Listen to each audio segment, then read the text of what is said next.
Today is Tuesday, December 22nd. What to know about a late-night vote on the COVID relief bill and when you might actually see those direct payments in your account. Also, new charges in one of the deadliest terror attacks against Americans. And the latest on an erupting volcano in Hawaii. Plus, we're talking about the new NBA season kicking off tonight, why the USPS is overwhelmed, and how it could impact your online orders.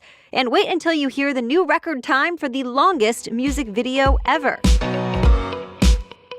Welcome to The Newsworthy. All the day's news in around 10 minutes. Fast, fair, fun, and on the go. I'm Erica Mandy. Thanks so much for being here. You ready? Let's do this. It's official now. Both chambers of Congress overwhelmingly approved the new coronavirus relief bill, with the final vote happening just before midnight last night. This means for the first time since April, American households and businesses will get economic help from Washington.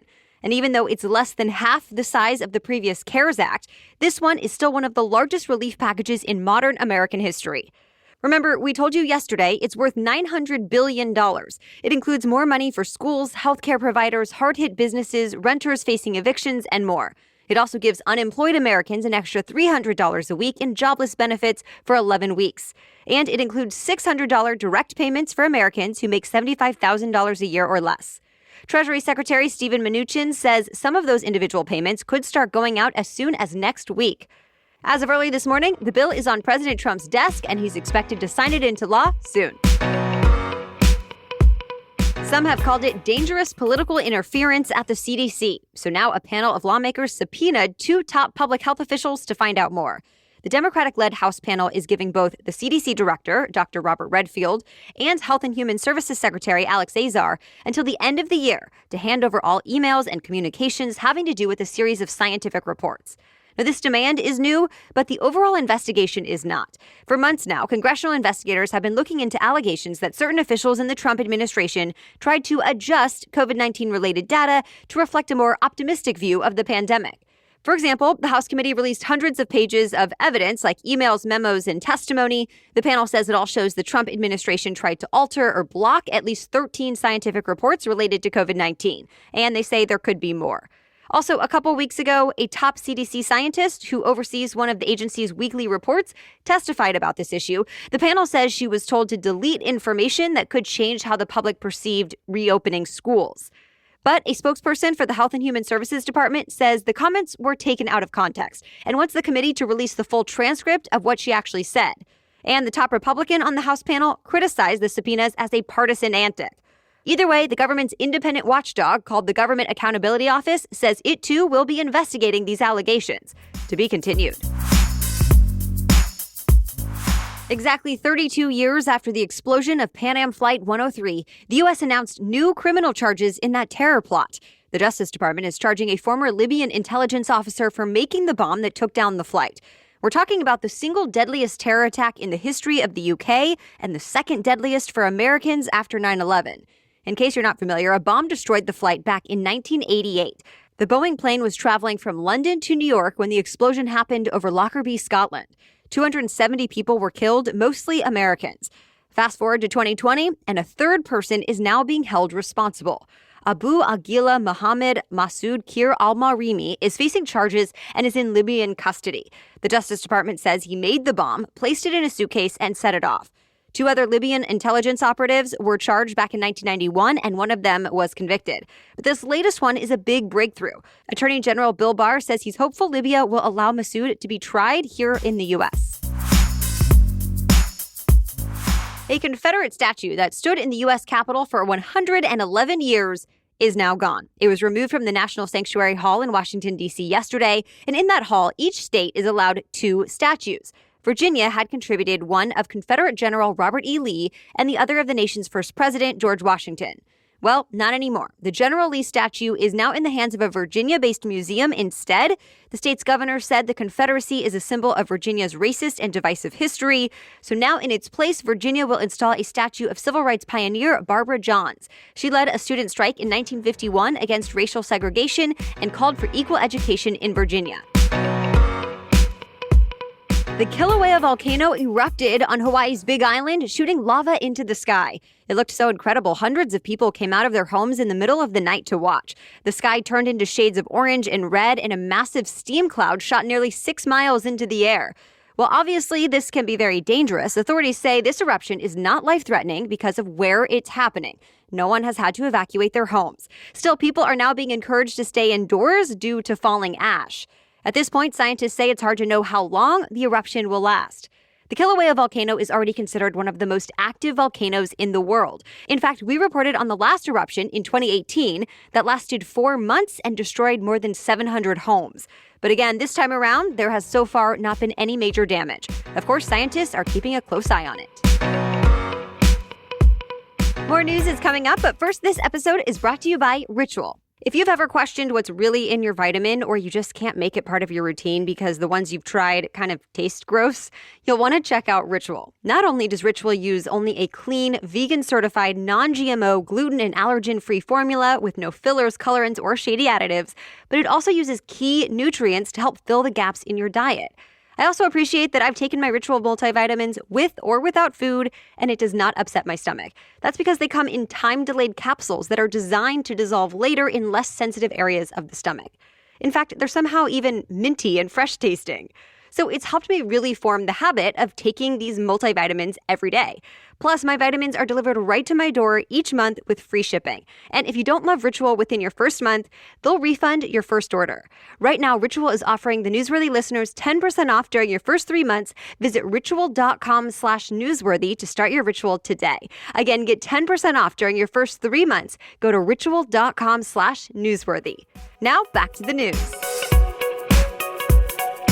The new NBA season officially kicks off tonight, and it begins with a star-studded doubleheader. Up first, the Golden State Warriors go toe-to-toe against the Brooklyn Nets. Then it's the Los Angeles Lakers versus the Los Angeles Clippers. It's worth noting these games will not happen in a bubble. Remember, at the end of last season, the NBA played all of its games in an isolated venue in Florida to keep players from traveling and to avoid a COVID-19 outbreak.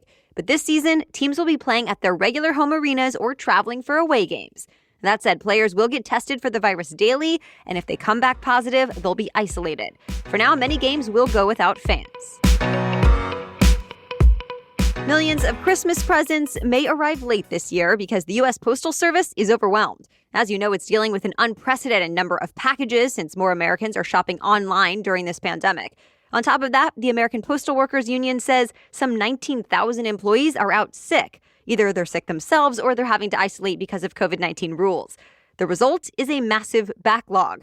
The Washington Post reports some processing plants are now refusing to accept new mail shipments, and at others, packages are sitting on trucks for days, just waiting to be unloaded and processed. Some postal workers say they're putting in 80 hours a week with no days off. At this point, though, even that is not enough. So some businesses are now encouraging people to print out photos of their gifts and wrap those instead, just so people have something to open on Christmas Day while they wait for their packages. The ice cream company Dippin may soon be an unlikely ally for getting more people vaccinated against COVID-19. How? It's freezers. Remember, one of the major hurdles for getting Pfizer's version of the vaccine to some healthcare facilities is that it has to be stored at negative 94 degrees. Well, not all hospitals and clinics have those special freezers required to handle that super cold temperature, so Dippin' Dots to the rescue. Its unique ice cream is served in tiny balls, and their freezers can get even colder than what's required for the Pfizer shot. So some pharmacies have actually reached out to Dippin' Dots to see if it'll help store the vaccines. The company said yes, it will try to get some of the freezers out to health facilities. But don't worry, those freezers would be for vaccines only. They'd never be used for ice cream. Tesla just made its debut in the prestigious S&P 500, but as the AP puts it, it did not go well. As a reminder, the S&P 500 is a stock index that measures the performance of 500 large companies, and it gives investors a pretty good idea of how healthy the stock market is as a whole. A company must meet certain requirements to be eligible to join it. Well, when Tesla got in, shares tumbled 6.5%, even though as a whole, the S&P 500 lost less than 0.5%. As Bloomberg reports, the electric car maker was the biggest drag on the S&P 500. The Wall Street Journal says Tesla flopped on its first day because some investors cashed out. But to be clear, Monday's slide was a small dent in what was otherwise a blockbuster year for Tesla. Shares are actually up 687% this year compared to last, and Tesla is still considered the most valuable car maker in the world.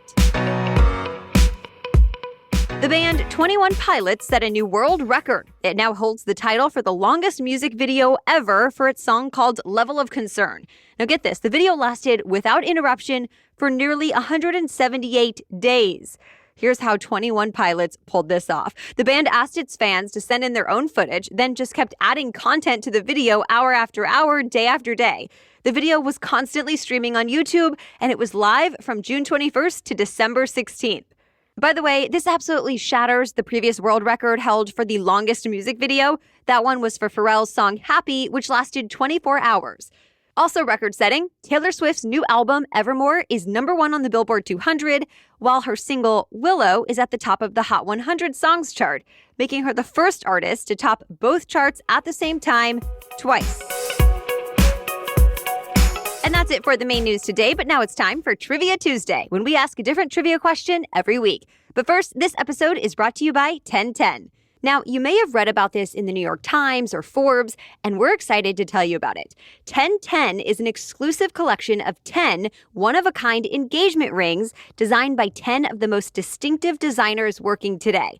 Using only diamonds responsibly sourced from Botswana, 10 design masters have each produced a uniquely beautiful commitment ring, launching exclusively on January 18th at BlueNile.com, and when they're gone, they're gone. We all know that the diamond engagement ring is iconic. It's a timeless expression of the deepest commitment between two people, and with 1010, it's been beautifully re-envisioned in the hands of 10 modern designers working exclusively with sustainably sourced diamonds.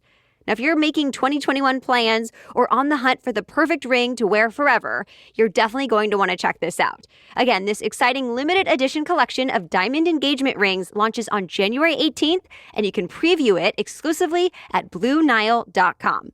Okay, now back to Trivia Tuesday. And today's trivia question is, besides the winter holidays, what two holidays generate the most money in the U.S.? You can answer this week's question in our quiz posted to Instagram stories, so find and follow us on Instagram at NewsworthyPod to play along. As for last week's trivia question, which NBA player has won the most league MVPs? The answer is Kareem Abdul-Jabbar. During his 20-year career in the NBA, the basketball star won 6 league MVPs. Michael Jordan is in second place with 5. There are a couple current players who could end up overtaking Kareem's record. Lakers star LeBron James is a 4-time NBA MVP. And the past couple years, the MVP went to Giannis Antetokounmpo, who plays for the Milwaukee Bucks. By the way, Kareem Abdul-Jabbar has also been an actor, basketball coach, and best-selling author.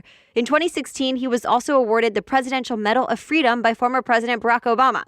And shout out to Megan, Amy, Kyle, Daphne, and everyone who played along on Instagram. And that's it for today. Thanks again for making the newsworthy part of your daily routine.